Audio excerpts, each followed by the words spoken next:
নমস্কার সবাইকে, চন্দ্রানী হেসেলের পক্ষ থেকে সকলকে স্বাগত জানাচ্ছি। আজকে আমি একটু চিকেন রান্না করব, তাই কড়াই গরম করে তাতে সাদা তেল আর সর্ষের তেল একসাথে মিশিয়ে দিলাম। দিয়ে আগের থেকে কেটে রাখা কুচো কুচো করে কেটে রাখা পেঁয়াজ তেলে দিয়ে দিলাম। আর আমার চিকেনের পরিমাণটা ওই 1.5 কিলো মতো, তো সেই অনুযায়ী আমি পেঁয়াজ কেটে নিয়েছি। তো কুচো কুচো করে পেঁয়াজ দিয়ে দিয়েছি, দিয়ে ভালো করে ভাজা ভাজা করে নেব। আর এখানে আমি 1 চামচ সাদা তেল আর 2 টেবিল চামচ সর্ষের তেল ব্যবহার করেছি। তারপরে ভালো করে পেঁয়াজটা ভাজা হয়ে যাওয়ার পরে আদা বাটা দিয়ে দেবো। পরিমাণ মতনই আদা বাটা দেবো। আমি এখানে প্রায় 2.5 টেবিল চামচ আদা বাটা দিয়েছি। দেওয়ার পরে আমি রসুন বাটাও দিয়ে দেবো।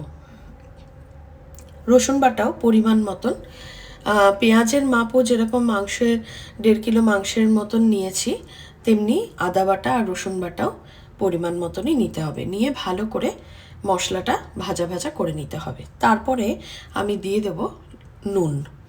নুনটা দেব যাতে এতে যে জলটা আছে আদা রসুনের, পেঁয়াজ থেকে যে জলটা বাকি জলটা ছাড়বে, তাতে মশলাটা ভালো কষা কষা হয়। আমি এতে একটু জল মিশিয়ে দিলাম যাতে মশলাটা ভালোভাবে মিশে যায়। অনেক সময় বাটিতে গরম জল করে তার মধ্যে মশলা মিশিয়ে দিলেও মশলাটা ভালোভাবে মেখে থাকে।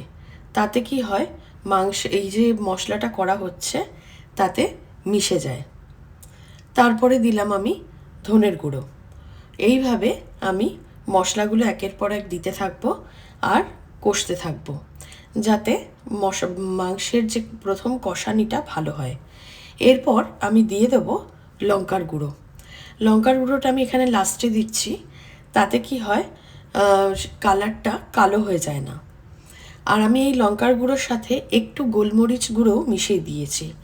অনেক সময় কি হয়, এই লঙ্কার গুঁড়োতে ঝালটা বেশি হয় না, কিন্তু গোলমরিচ গুঁড়ো দিলে ঝালটা পরিমাণ মতন হয়।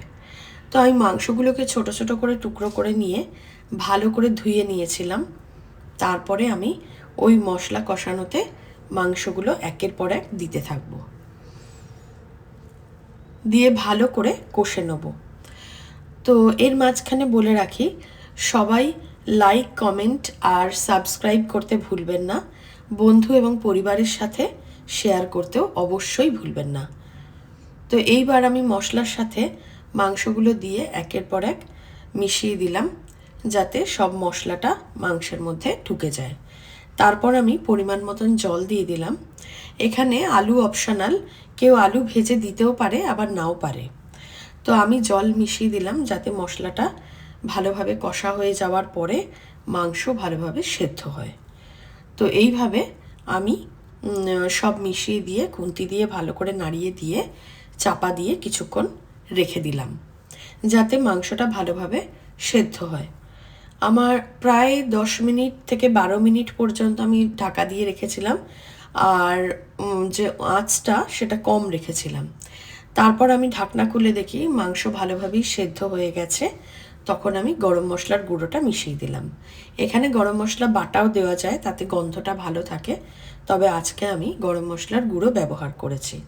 আমি বেশি গায়ে গায়ে বা শুকনো শুকনো সাধারণত মাংস করি না, একটু ঝোল ঝোল রাখি, ভাতের সাথে খেতে বা রুটি পরোটার সাথে খেতে ভালো লাগে।